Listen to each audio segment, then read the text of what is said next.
Hello?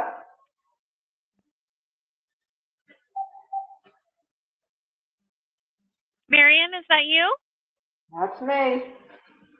Hello, darling. Oh, gosh. So, wait a minute. Let me click this. Are you there?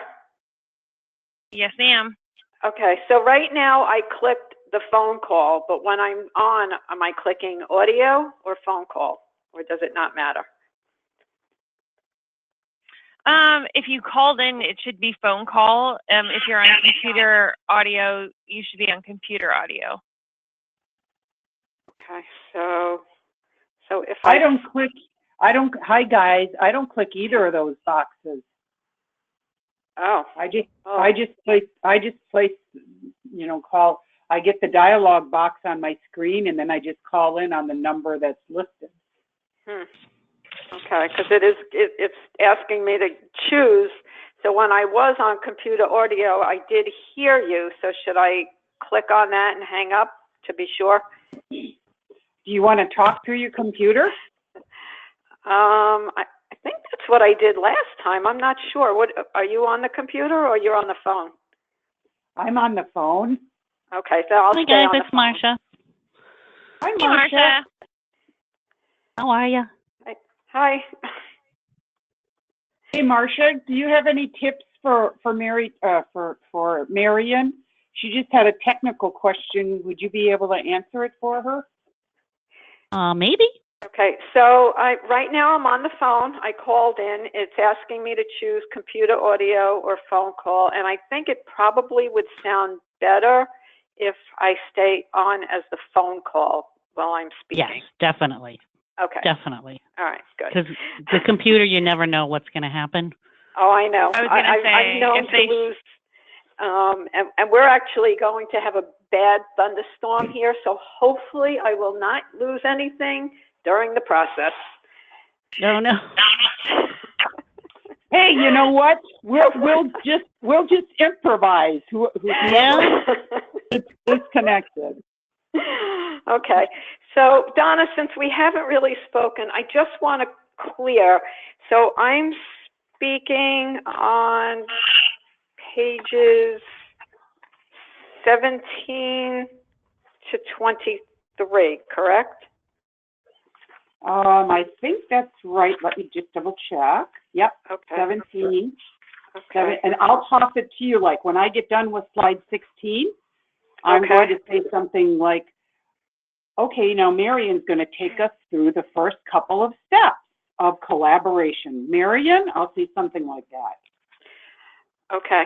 I'm just a little unsure of what to I have everything all written out here. On 21 to 23.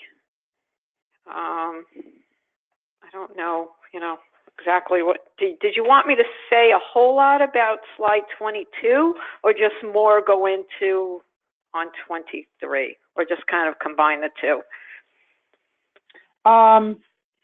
I think, like, for example, on slide 21, you'd go, okay, now the second step really in collaboration and really working together with our partners in payer enrollment and credentialing, we have to understand what their needs are. And by doing that, we recognize, and then I'll go into the next slide. By doing that, it's important to understand all of the stakeholders that have influence in the work that we do. So the slide that you see on 22 addresses the practice managers. Being the physician is the nucleus, and all of these other people are the ones asking the physician for information. So if we, around that physician, can work together in a stronger way, then we're taking some of that burden from the physician. Did that help? Yeah, sort of. It does. I mean, I wrote really quick, but and if you okay. tee it up, Nicole and I will just backfill it. Okay. Okay. All right. Nicole, are you cool with that? Yep. Okay. Thank you. Donna, should I go ahead and make you the presenter? I have my PowerPoint on my screen, so I'm ready.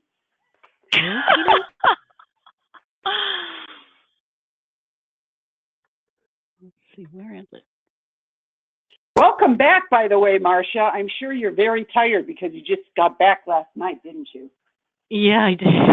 It was a Where are you whirlwind. coming back from, Marcia? I was in Phoenix, attending the MGMA Operations Conference, which was really good. We had our HR director there. Oh, really? I wanted to go. I wasn't able to go because my choice is either MGMA or NAMS. And with my certification, I needed the NAMS. My company will not pay for both. Oh, yeah. And I'm lucky if this is going to be the last year that they'll pay for NAMS. I'm not sure, but we'll see. Crazy. I Budgets know. get tight. Yes, it is. It is. And this is a very stressful week for me because we're going through negotiations starting on Saturday. Oh, no. Yeah. Yeah, that is stressful. Marion, and Yes? the fact that you carved time out to do this webinar is just wonderful. So thank you for your. Oh, I hope so. I mean, I'm not 100% ready, but I know that you guys will help if I need to. Of course, that's what teamwork's about. Exactly. All right, shall I show my screen, Marcia, or just leave it alone for right now? No, you can show it if you'd like, and that way we can make sure everything's working okay. Okay. Okay. Perfect. You see, and there's no black lines or anything, right? Looks good. Okay. I did just edit this front slide because I wanted to make sure people understood this was the Dr. FBI. That's our branding for IntelliSoft, and I want to continue to reinforce that whenever. Okay. Perfect. And so when I'm going to say hi once Marcia passes the program over to me. I'll do a brief introduction. I'll say hi, and then Marion, I'm going to ask because your picture is the next one. I'm going to introduce you. So just kind of think of a couple brief things that you'd like to say. Usually people say things like, I'm so glad to be talking, working in practice management. I'm so glad to be able to share my knowledge about this subject or something to that effect. Or you can just say, hi everyone. Whatever. Do whatever feels comfortable. Okay. All right. Just let your wonderfulness shine through the phone, girl. Yep. Oh, I'm trying. It's all about growing. Oh, and I am growing.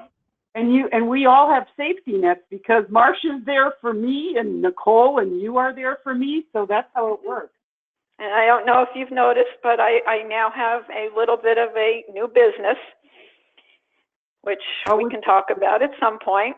Yeah. When I sent you my updated bio. So I'll be happy to share information with you on that one. Yeah, we'll have to carve out a time where you and I can just chat. That would be great. Yes, definitely. You wouldn't believe the whole team of retreat professionals, everybody's been modifying their positions. It's just been wonderful. Success story after success story. Well, we each bring something positive to what we do. And we've learned a lot through the years. And, as I had told you a few times, my ultimate goal is to stay involved through after retirement, which is not anywhere near close.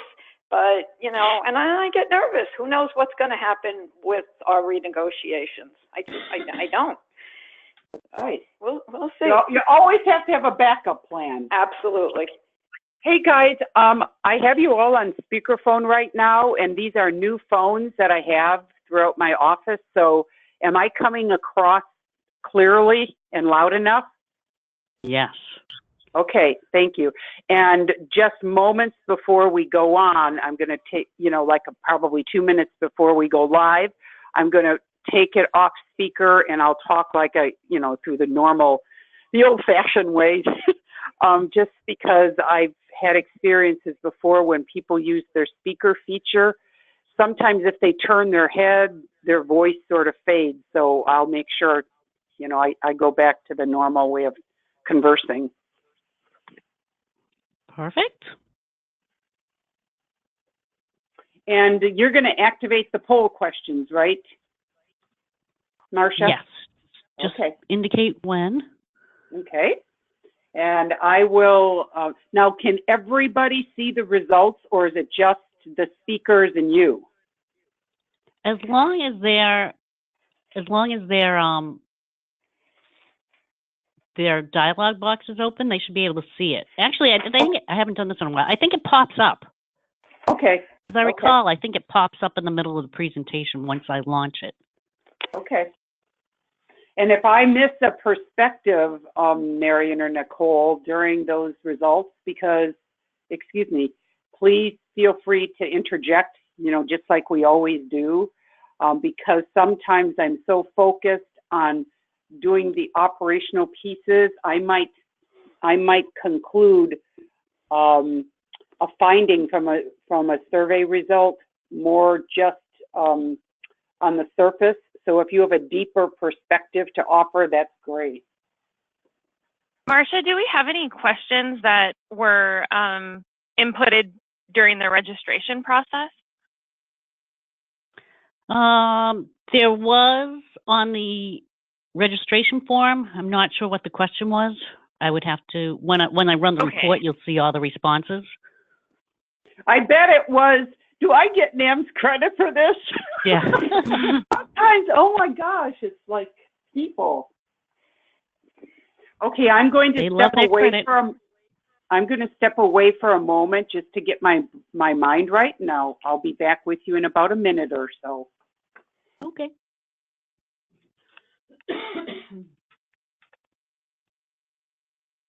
How are things with you, Nicole? Oh my gosh. Everything's fine. We're actually gonna look at IntelliSoft. Really? Yeah. So I'm in a different position, and I was supposed to be only QA, but that I was only QA for like 3 weeks, and then the HR director said, Nicole is way more equipped to deal with this. I know nothing about this, and passed it to me in the middle of kind of a nightmare situation where the credentialing specialist had quit the Friday before the Tuesday it was passed to me. Wow. And so we're hiring, and I think we're going to be able to hire the lady that worked for me at Northwest Pathology. We're going to we've already gotten approval to implement a software system. The previous specialist had rolled out IntelliSoft, and I said, I don't think we should. I think that it was a closed-minded, what do we need now, not what do we need in the future. And we're going to go towards delegated credentialing because we have 48 different hospitals. Oh, wow. Yeah. So I'll be in touch with you guys. They also didn't look at Cactus or Simpler or any of the other big guys because they were looking specifically just to maintain what's happening versus like, what does it look like if we continue to grow 13% annually? Right, yeah. So that's my hope, is that, and that's that one side of, I guess, what I'm oversight over at the moment. So it's so we use IntelliCred, and that's IntelliSoft. Is that correct? Yep. Yeah. Okay. I just wanted to make sure. All right, ladies, I'm going to just prepare a couple things and get ready to start in about a minute. Okay, thanks, I'm Marcia. ready. Yes. And you guys can hear me, right? Yep. Yes, ma'am. Okay. All right, I'm going to start.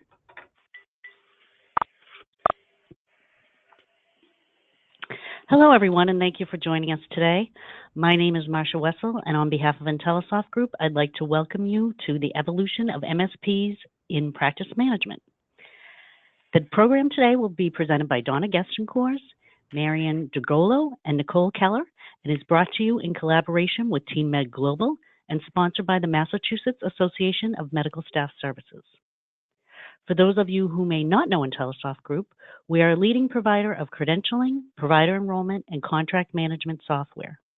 We also have an NCQA certified CVO division that can help with either temporary or full-time assistance for a number of services, including PSV and enrollment.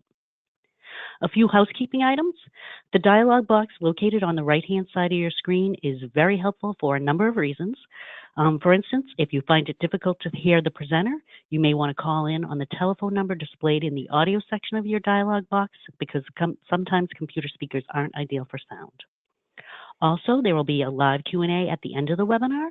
Because we have so many attendees, we request that you submit your questions in the question or chat section of the dialog box. Finally, the PowerPoint, Certificate of Participation, and NAM CEU for today's programs are available for download in the handout section of your dialog box. So you just click in there and you can download all three documents. Now it is with great pleasure that I introduce our friend and today's first speaker, Donna Gestencourt. With over 42 years experience in the medical staff services industry, many of you may know Donna or have worked with her personally. And with that, I'll turn things over to Donna. Wonderful. Thank you, Marcia. Hello, everyone, and welcome to the first practice management session in our very successful Dr. FBI series.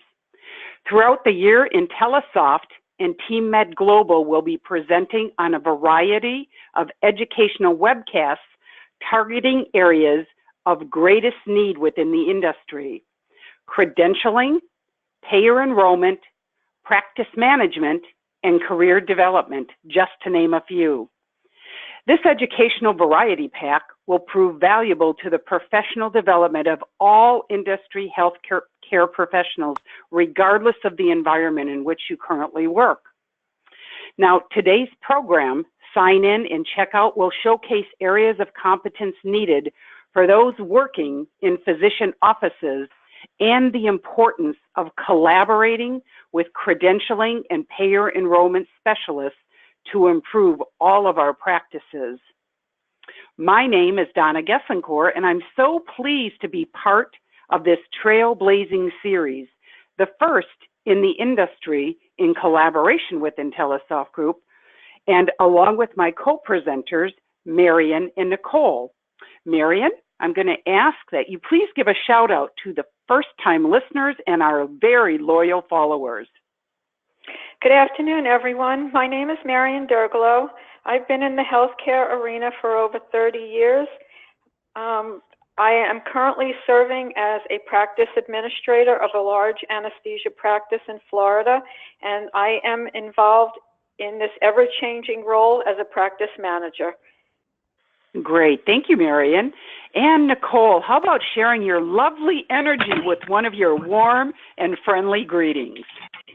Hello, all. I am so excited to be here on this Tuesday afternoon with my wonderful colleagues, both presenting and joining us on the phone.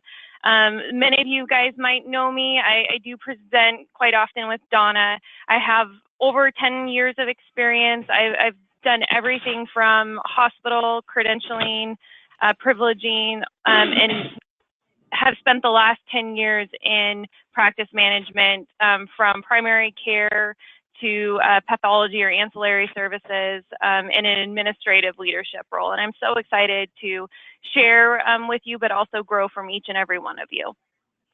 Perfect. All right. So our learning and education partners for this session and throughout the Dr. FBI series are Marcia and her IntelliSoft Group team, my colleagues at Team Med Global, and most importantly, every one of you. We are always listening to the voice of the MSP, and this is definitely a team effort filled with lots of passion. So what field of information will Marian, Nicole, and I be sharing with you today? And I'm going to pause for just a moment and ask my fellow speakers, if you're not on mute, if you could please put your lines on mute, because I am hearing papers ruffle, and we want to be as clear as possible so our listeners are not distracted by that. All right, so what kind of field information are we going to be sharing today? How collaboration is such a key component of success within the medical staff services industry, and how that can work, how working together can really improve our efficiencies. We will also help identify for you the specific credentialing documents that can be shared to speed up the turnaround time of applications, which will also result for you an aha moment.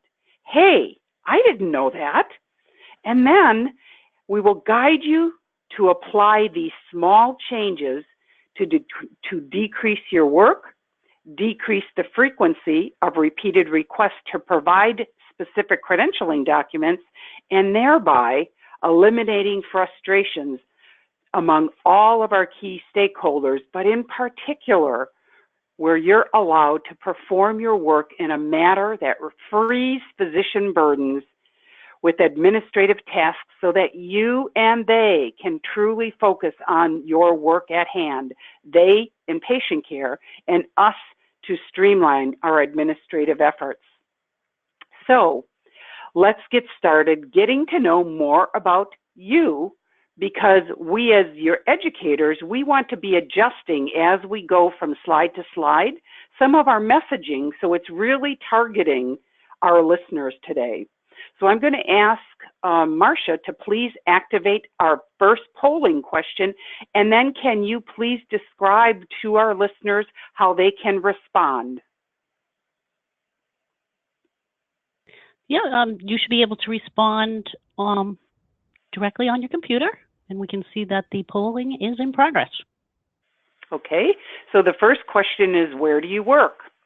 If it's a solo physician practice, you want to select A, multi-specialty, B, a single specialty group practice, C, a medical staff services department, D, and payer enrollment, E. And we'll take just a couple of more moments for responses. All right, so you tell me when we're going to close the ballot or close the survey. I just closed it. Okay, so solo physician practice. And I think this is really important, so it gives us all a baseline of who's participating on this educational webcast. Solo practice is 1% of our listeners. Multi-specialty is 24%. Single specialty group practice is 8%. Medical staff services department, 61%. And payer enrollment department, 22%. So really what I'm seeing, just based upon these results, what I'm seeing happening in the industry is those of us who've been in medical staff services departments for 10 years or more, they're wanting to expand their opportunities, and they are seeking out positions in physician practice groups. So I think that that's something as a correlation of why these types of webinars are so important, because we all have some expertise that we can share, and how we can make ourselves more marketable with transferring those transferable skills will make us even more valuable, not only in our professional development, but to our organizations. How about our second polling question, Marcia? Could you activate that, please? Sure. Okay, so this one's an easy one. It's either two options. Do you use credentialing software? A for yes and B for no. So that survey won't take quite as long to process. And you tell me when we're going to close it, Marcia. I just closed it.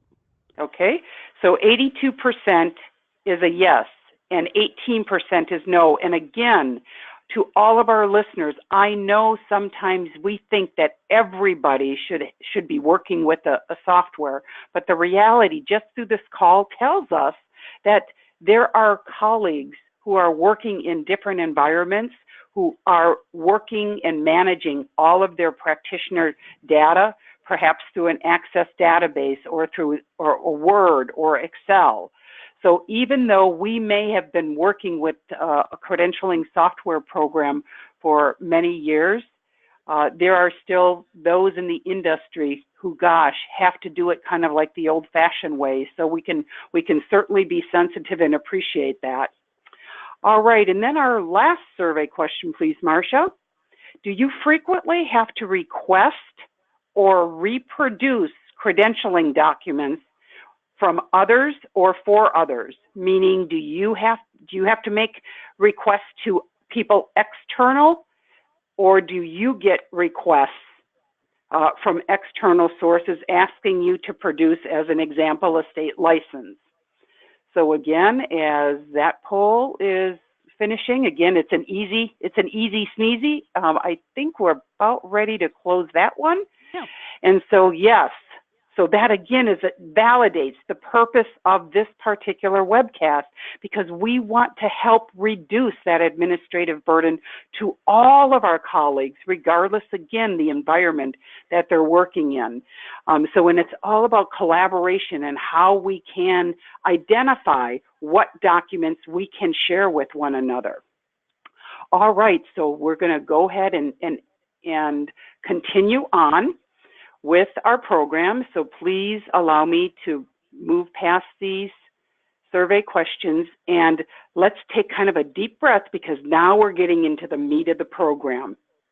Now that we truly have been able to take a peek into who our listeners are, let's really prepare ourselves for those practice-altering aha moments. I didn't know that, but when we know better, we can do better.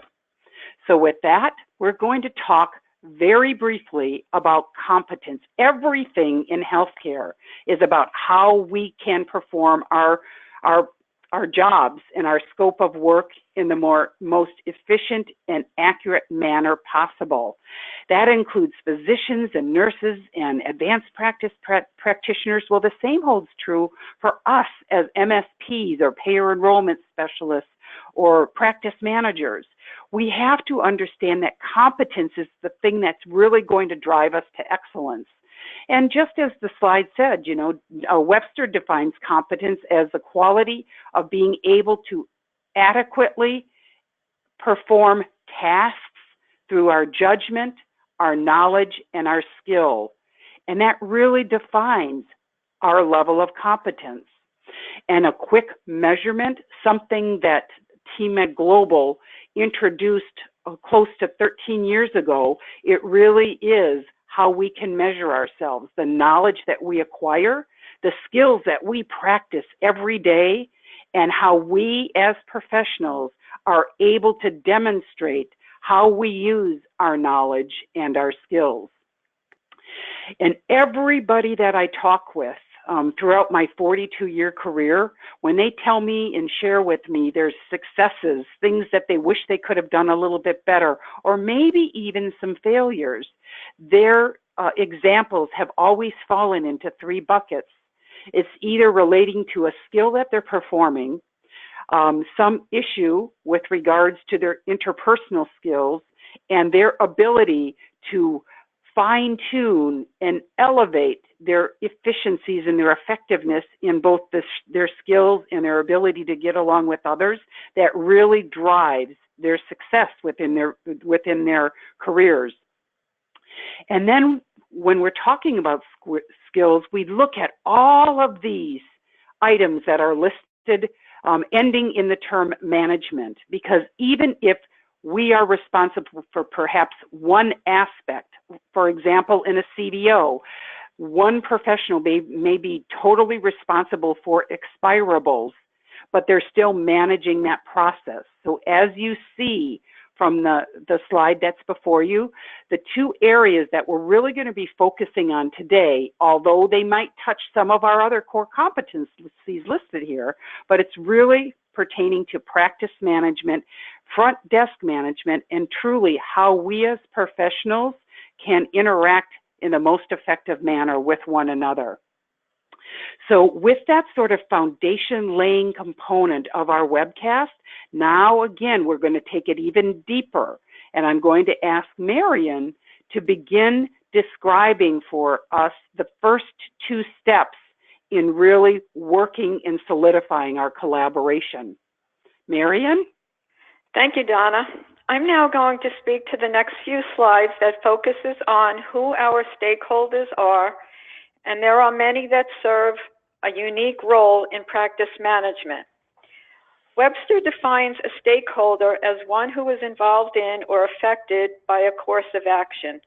On the next few slides, we will identify who these stakeholders are.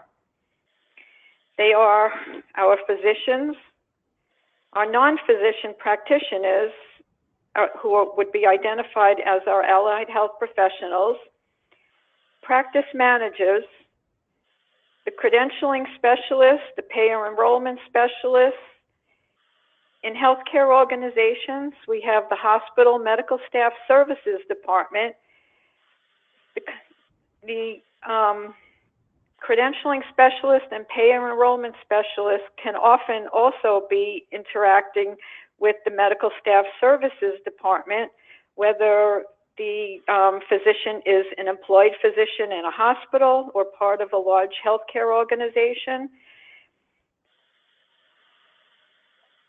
The managed care credentialing specialist and the payer enrollment specialist, again, for renewals for Medicare, Medicaid, and the various insurances enrollment.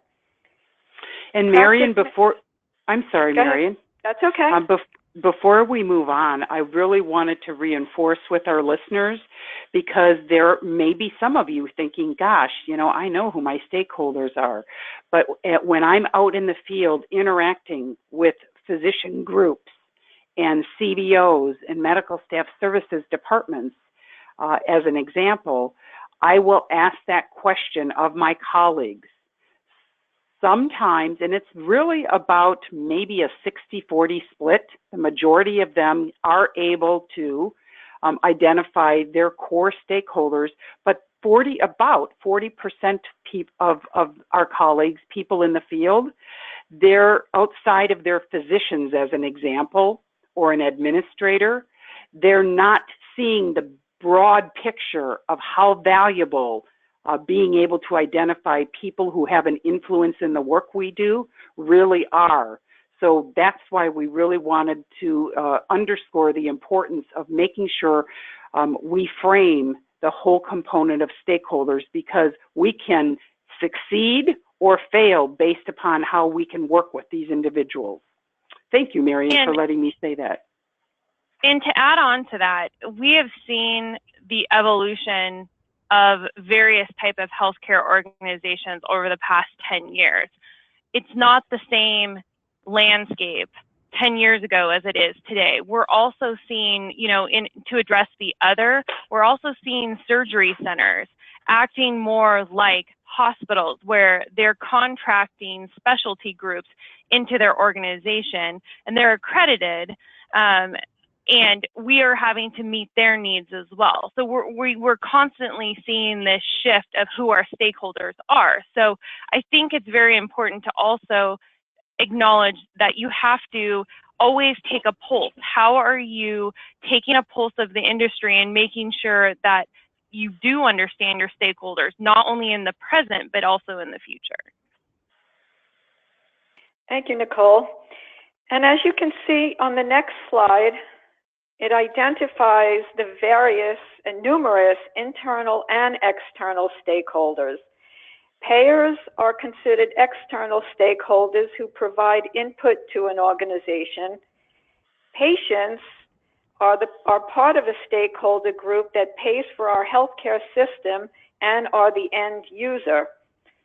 Our number one stakeholder is our hospital affiliates, as our physicians have privileges at the various hospitals. Our internal stakeholders are the targets of the efforts. Under recruitment, provider relations, and HR, the importance of that department, or those departments, I should say, as we bring on new providers in a practice, it all starts with HR and recruitment.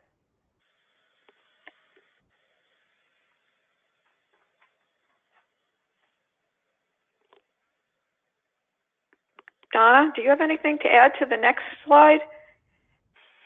I think the perspective here, the first slide that we showed would be just examples. And remember, your culture is going to create its own influencers and stakeholders. So the previous slide identified some suggested stakeholders regarding practice management.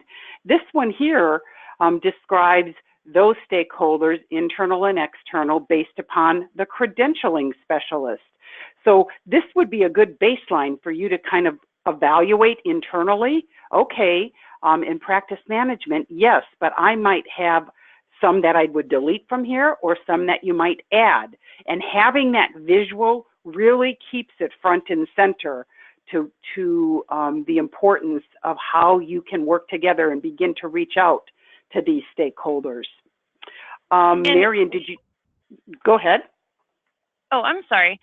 So, we've touched a lot on external stakeholders, but I want to reiterate the fact that internal stakeholders are as important as external stakeholders. Internal stakeholders like IT, risk, quality, contracting, they are the gatekeeper to certain information or services that either support us in a positive way or not so much support us. So I think we need to take an assessment of both external and internal stakeholders and understand how they can positively impact the work that we do. Thank you, Nicole. On the next couple of slides, we'll touch upon the needs and wants of the stakeholder. We need to understand the roles of each partner as we all work together to assist the physician. As you see from this next slide, the physician is in the center as he is the main stakeholder. On the medical staff office, when the physician applies for staffing privileges and maintaining their privileges. The practice manager, who is responsible for the physician's operational management of the practice, the operational policies and procedures, billing, compliance, etc. On the payer enrollment piece, they are responsible to assure that the physician is on each of the insurance plans that he or she needs to be on and maintain those enrollments on an ongoing basis.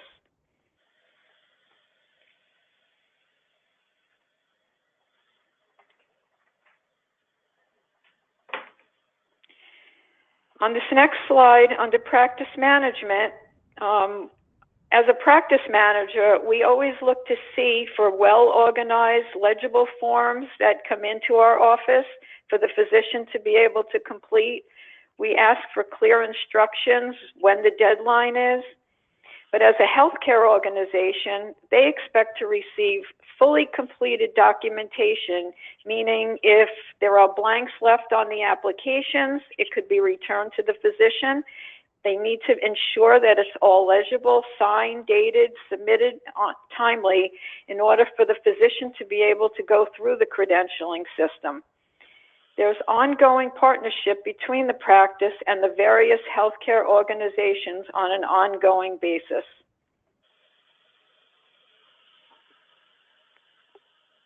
Next slide, please. Was this going to be your last component that you're going to be addressing here, Marion? And then we'll roll this over to Nicole for what you need? Yes, thank you. Okay, you bet. Nicole, how about you take it from point 3? I'd love to. So what do you need as a practice manager or administrator and or a credentialing specialist in a hospital? What are these credentialing elements? Donna does a really great presentation on these credentialing elements, and it's very thorough. But medical staff applications. If our providers in our medical group are going to provide services in a hospital setting, we need a medical staff application for privileging and credentialing. We need education. Is our provider educated? And typically that education then goes into postgraduate training and then board certification. We do have rules and restrictions about, whether or not we can onboard a provider without a board certification with a 5-year time frame, et cetera, that our accreditation body govern. Licensures is another thing. Sanctions against license is something that both practice managers and credentialing staff within a hospital setting are required to monitor. Professional liability from both the credentialing specialist in a hospital and also a practice administrator, something that you might not see from a credentialing specialist perspective in a hospital is professional liability. I said that incorrectly. Malpractice is something that we all require. Professional liability is something that within a medical group we do require. Hospitals also, if we are leasing space or have a service agreement with a hospital, they actually require proof of professional liability as well. We both dive into the malpractice history, understanding not only that they're covered, but what has happened in the past. Work history is also very important to both groups. And current clinical competency, and that will look differently depending on what type of privileges they're requesting in the hospital setting versus what are they actually providing for that group.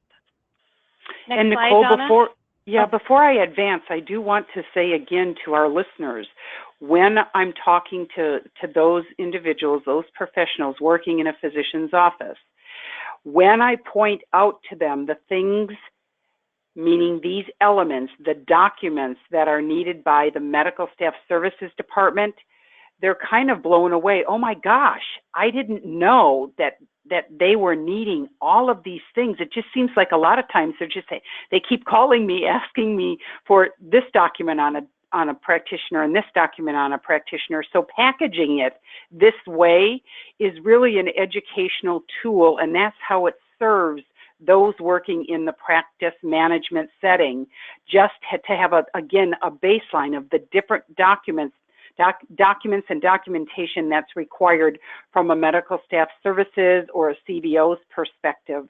Did that help, Nicole, as well, clarifying that?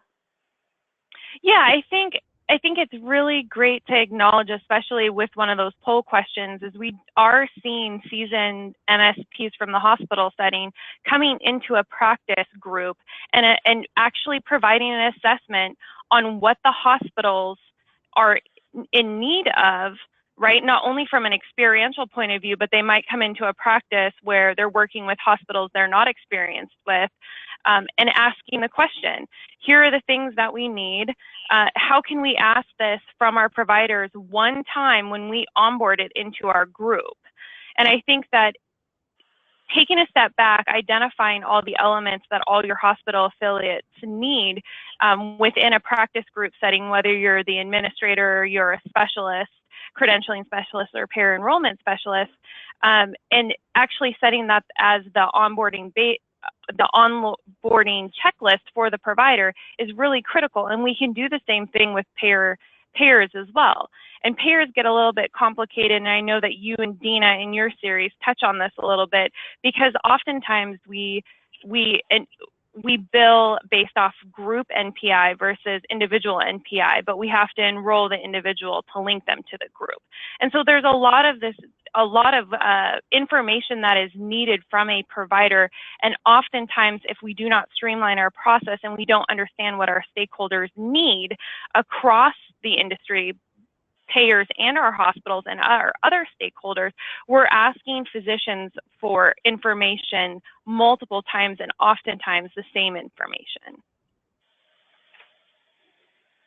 So to go on to additional credentialing elements, the sanctions from Medicare and Medicaid, disciplinary actions in addition to monitoring other sanctions like the OIG, EPLS, DEA, state control substance, ability to perform, so FPPE. So when you onboard a physician, how do you, as a medical group practice, assess their competency, and then how do you manage that with OPPE going forward? And we do, from a practice group perspective, we do quality measures within our practices to identify the ability for our physicians not only perform today, but to make sure that they can perform in the future. medical staff membership affiliations, clinical privilege history. We do want to know what providers have done in past hospitals and who they've been affiliated with. That's a part of kind of our investigation into their past and whether or not they've provided great care and their behavior was sufficient or good at these other entities. The NPDB, or the National Practitioner Data Bank. As an HR person in the past, we do run criminal background checks. I know that whether they're employed or contracted physicians within a medical group setting, that's something that you may or may not choose to do. And the bottom line is all this information and all this data that we're gathering is basically to make sure that we can identify that they are who they say they are. And we also require, driver's license or passports, social security cards from an HR perspective if they're employed by our group, etc. And then we also have documentation, ROI, release of information, and authorization that they acknowledge that what they're providing to us is accurate information about their past. So another key thing that we all do, and oftentimes during the onboarding process, whether or not that is at a hospital setting or a practice group, is we do require peer references. We do require CME documentations. Also, from a practice group management perspective, we also require SAMs.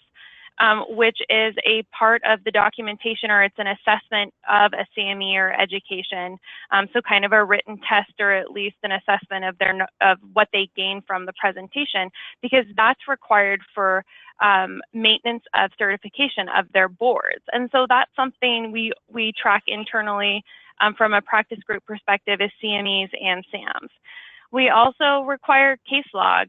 For example, I've been a part of a lot of practices that are ancillary services to hospitals, and their EMR system might not actually have a great case count of the work that they're actually doing for the patients of that facility.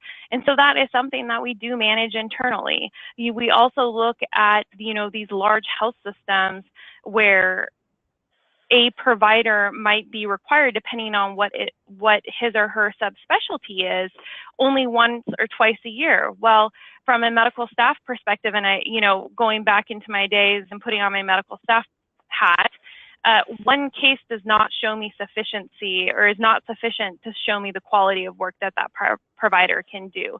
And so oftentimes we are providing, as a practice, complete case logs for a provider without any patient identifications, but saying this provider performed maybe one of these type of cases in your hospital, but has performed hundreds throughout the year, and with this level of quality. Notification of decision to practitioner. So we all notify them when something, whether they get a license, whether they become a member of a medical staff and privileges.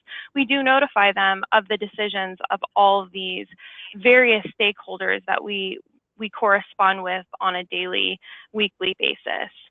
And then the other thing to note is that both from a hospital perspective, and I would even say a payer enrollment perspective, in addition to medical group, we do onboard and we do offboard our physicians. At times are changing. Marion and Donna both identified the fact that there is an evolution happening. I remember times where a provider would come into a medical group and or a hospital and stay there their whole entire careers. And you saw that as you onboarded them from a medical staff perspective or a practice perspective. We're now seeing where a lot of even mid-aged, mid-practice physicians or allied health professionals are coming in already with 3 or 4 practices. And that's not necessarily a choice. We see a lot of mergers and acquisitions in our industry at the moment where the practitioner actually didn't change practice, but that practice was acquired or it merged with a bigger entity. And so that does complicate our work history verifications. That does complicate our affiliation, our verifications as we move forward as colleagues in this industry. So moving on to the next slide, identifying documents to share. I think this is key from someone who has worked in both a hospital setting and also a practice setting. If you click again, Donna, I think, yeah. So things that we can share the education, and that includes the PG years or the postgraduate years. We can share board certifications and licenses. We can also share work history. I think from a practice management perspective, I do believe that we need to be the ones that identify the contact individuals for each practice that a physician has worked at and make sure that that contact information, email, name, title, etc., phone number is current. Also, how do we actually share, kind of like what I was discussing on the previous slide, is how do we share, especially for our rural hospitals, the competency of practitioners, because once again, one case does not demonstrate the capabilities of a physician that's reading hundreds of cases per year. Nicole, I'm sorry. I was going to call you a whole different name. I'm so sorry.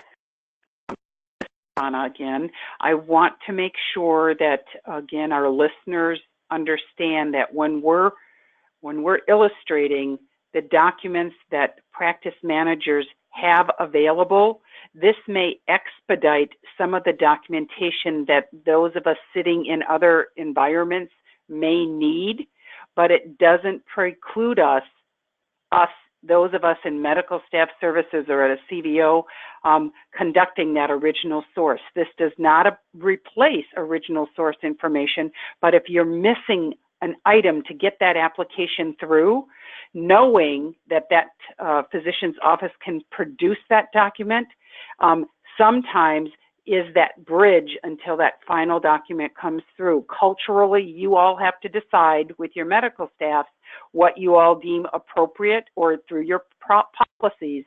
But again, rather than continuing to bother the doctor for specific documents, what these next several slides illustrate is that this documentation is already being collected and available in that physician's office. Right, and we understand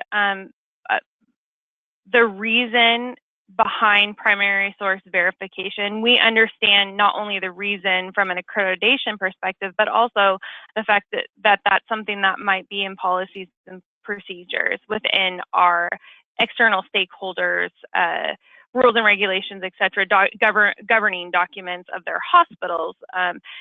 But like you said, we can help support obtaining that information. So for example, if one of our hospital colleagues is having a difficult time connecting with a peer reference or connecting with a practice administrator at a previous practice, why not have the credentialing specialist within the group practice help connect that administrator with that hospital credentialing specialist? And we can do that. We've also done where we've ordered AMA reports and sent them straight to the hospital if there is a need for that. Or the NPDB, they give you 2 reports. We typically save one sealed, and some hospitals, as long as they're sealed, and they're not open, will accept that. And of course, there's a date or a time frame that they will accept that. Once again, I think it's encouraging for me to know that we need to step outside of what we've historically done and ask, why have we done it this way? And if there's any kind of room to collaborate or share, I think we should try to research or go down that path until we kind of hit a wall, whether that's our accreditation bodies or our policies or procedures. Yeah.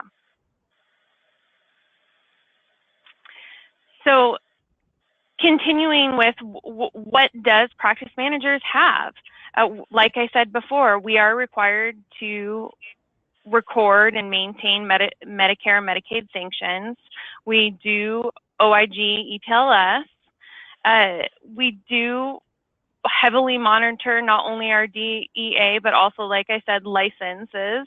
So anything that's certified or a license, we monitor very closely internally in a medical practice. The ability to perform, I am sitting around over 4,000 pieces of data that actually needs to be entered because we heavily monitor the ability of our practitioners to perform. And that's not only at the hospital in which some credentialing specialists might work, but all of the patients that we serve, whether that's inpatient or outpatient.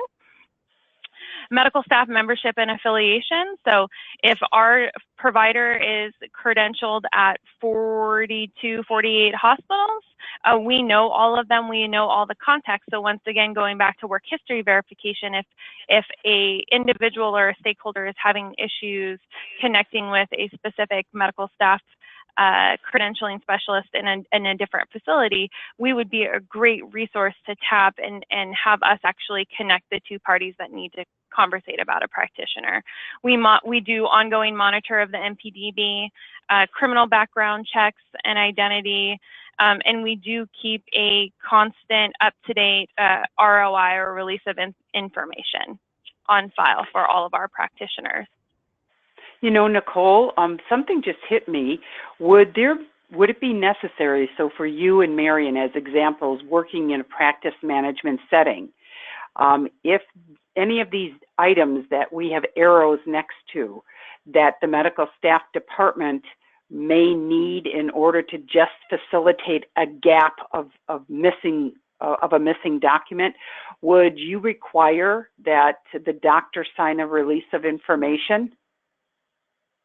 Well, typically we're the ones shepherding that application to the facility, and within most applications for hospitals, there is an ROI, a release of information included.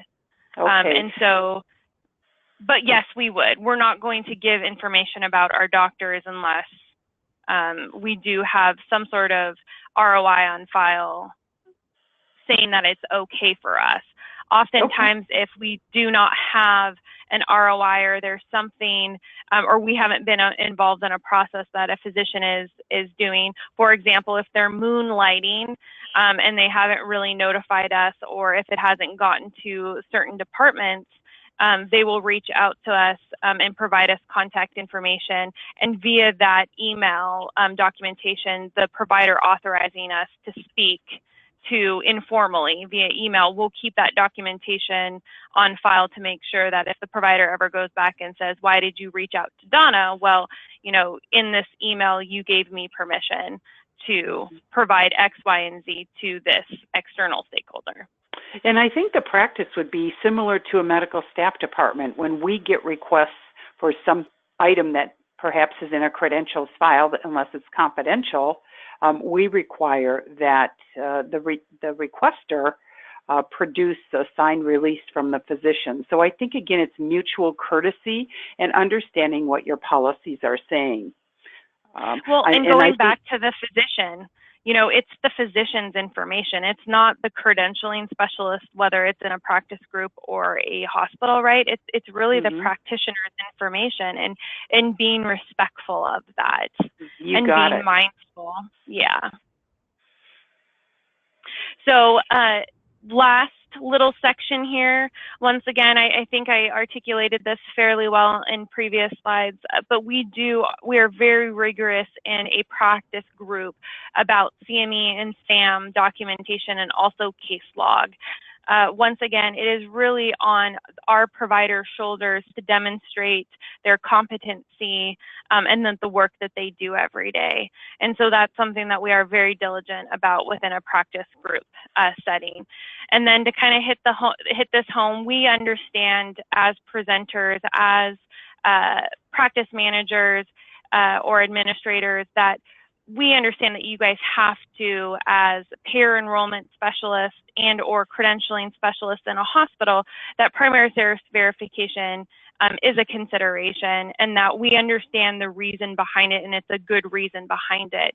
I think the sharing piece of this is, if the breadcrumbs run out and you can't find the information you need to complete your processes, using your colleagues across the pond or in a practice group setting is key to expediting credentialing, whether it's in a payer enrollment setting or a hospital setting. And also, which is my passion, is reducing the administrative burden on our practitioners, really kind of fleshing through as colleagues how we best support them, and how do we keep them working for our patients and not working with paperwork. So the next slide is basically sharing is caring. I don't know, Donna didn't know who the Care Bears were, but the Care Bear stare, caring is sharing. And that's something we need to do more of, especially as our healthcare system becomes more complicated and documentation is required from various stakeholders. How do we share? How do we care about our physicians enough to kind of reduce that administrative piece from them? The bottom line is, guess who's driving population health? It's the physicians, but it's us as a team that's driving population health. And so we are sharing the end goal, which is providing outstanding care to the patients that we serve. So our destinies are the same, and we are colleagues, and we should be working together collaboratively and streamlined to best support basically the practitioners, but more importantly, the patients that we serve. We need to be organized around a clear mission, and I always go back to the patients, and I'm sure that anyone in healthcare, we're in healthcare because of the patients. So how do we make sure that our practitioners are spending more time with patients and less time with administrative documentation requests and needs from various stakeholders? We do have a common value, I hope, is population health, and that's one individual at a time. And a unified vision of the future. Once again, all of us are being asked to do more with less. So how do we streamline? How do we come together as colleagues across various organizations, understanding the boundaries that we do have in an organized fashion to provide the best support to our practitioners as we possibly can. And I think we are seeing that through NAMS and other entities of us, all of us coming together and really being mindful about not duplicating work and really supporting one another, even if we're not technically on the same team underneath the same facility. Next slide. Shared decision making. I have a really great example of this. Is we had a terrible situation with one of our practitioners where it was a life or death, and he actually came out of it. And what we did, instead of having an FPPE reintroducing him to the practice of medicine and really making an assessment from various different settings, we came together with all of our colleagues and said, what do we all need to make sure that this practitioner, when he comes back into this community, into our hospitals, he's a part of panels within payer organizations. What do we need to know to make sure that he is functioning at the highest level, that he's meeting the bar, the highest level that we can provide for our patients? And we did that as a collaborative effort. Improve the health of the population. Donna and I talk about this in other presentations about how we are moving away from paid per procedure or pay for service or fee for service, and pay for performance. And what payers are wanting to see, whether they are commercial payers or there are government payers like Medicare, they want to see population health. They want to see that the quality of care for the patients that they have on these providers panels are getting top-notch care based off best practice and research. And so that's something that we're going to have to continue to focus on, is the health of not only the individuals we serve, but the population in which we serve. We need to be mindful about the fact that technology is driving enhancement of care. With that being said, there's a lot of technology out there, but there is not data to support that it actually increases the quality of a patient's life and or the longevity of a patient's life. And so really understanding, going back to the quality of care that we provide in this new age of technology. And basically what we want to do, and I think we've kind of beat this over the head a little bit during this presentation, is we do want to reduce the cost and administrative work. I don't want to be doing the same thing as 20 of my colleagues are doing if it's not required, if it is not mandatory. So how do we reduce our own workloads because we're still being asked to do more with less? And therefore reducing the administrative work that our practitioners are feeling. And as everyone knows, and I think that the whole industry is kind of, the white flag is up for physicians as far as physician burnout. They're feeling it. They're feeling burned out. How do we keep our practitioners in a healthy, well state to provide incredible care to our patients? And at the end of the day, we also want to maximize reimbursement. If we are not getting paid for the services that we are providing, we will not stay alive. And so it's not about the money piece of it as much as it is keeping our practices open, keeping our practices high functioning, providing high quality of care so that we can serve the populations that we are connected to.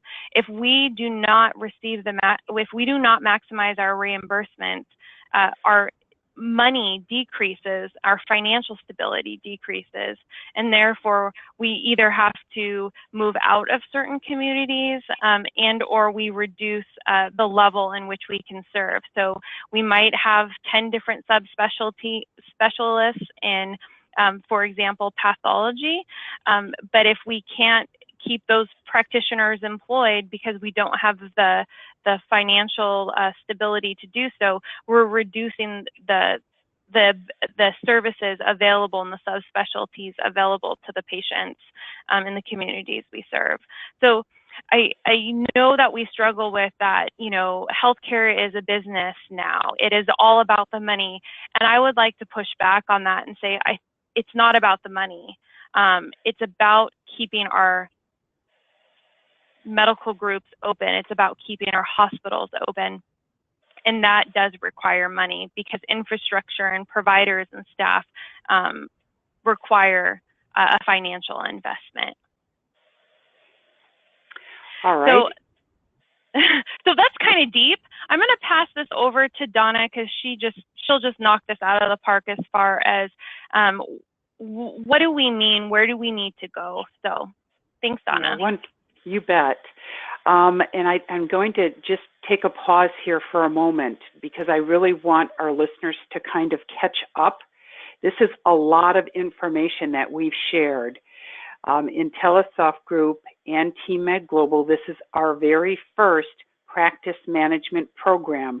And where we really want to take this home is talk to you as our professional colleagues. Just like physicians are getting burned out, my MSP colleagues, the payer enrollment specialists, and the practice managers, we're all feeling that pinch and that pain as well.